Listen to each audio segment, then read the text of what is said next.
I was losing a lot of blood at that time, and they kind of put a suction tube in my mouth so I wouldn't drown. Well, it all happened back in 2024 when Shane Hewitt says he started hemorrhaging after surgery on his throat and was rushed to the hospital. I tried not to panic my best, but losing that much blood at that time, I was panicking, and I feared for my life. Hewitt says when he got to the hospital, he showed nurses and doctors his Red Cross blood card. Hewitt is O negative, a relatively rare type, found in only about 7 to 8% of the population. Shane, when did you realize, that something wasn't right, that they had given you the wrong blood type? The nurse said, oops, and I was like dumbfounded. I was like, what is oops?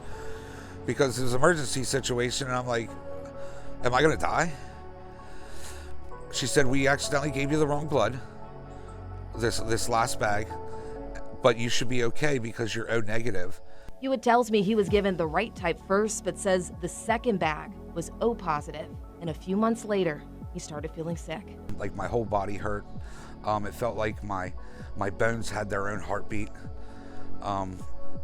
And like I said, it was so hard to move. And that reaction doesn't always happen right away, according to Pennsylvania Patient Safety Authority. Hewitt tells me he was later diagnosed with hemolysis. That's the breakdown or destruction of red blood cells, and he says he hasn't been the same since.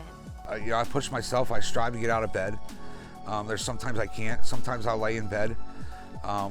The only times I get up is to go to the bathroom. Data from the Pennsylvania Patient Safety Authority shows more than 7,000 transfusion-related incidents were reported in 2025. Just 71 were serious, meaning the patient was harmed and needed additional medical care or died.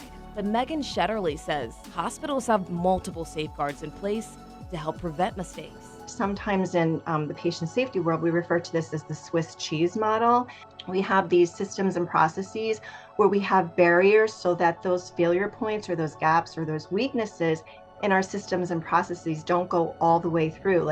Those layers can include double checks, barcoding technology, and unique patient identifiers. So that we have to put these systems and processes in place so it's easy for us to do the right thing and hard to do the wrong thing. As for Hewitt, getting better is his priority, but he says he's been searching for an attorney to take his case for over a year. I haven't found a lawyer yet for my blood disorder, because a lot of them hear about it and they right away they say, oh, well, they're justified because they gave you the wrong blood in a blood transfusion in an emergency situation. And that emergency part matters. In PA, blood can be given during an emergency without informed consent. That's typically required, especially when it's life-threatening. But that doesn't mean a healthcare provider can't be held responsible if there was negligence.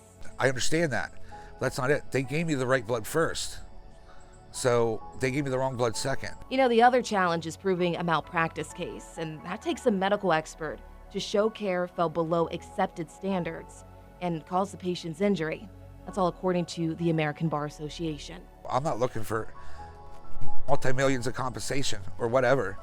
I just want everything to be justified with this, because I have to live the rest of my life with this.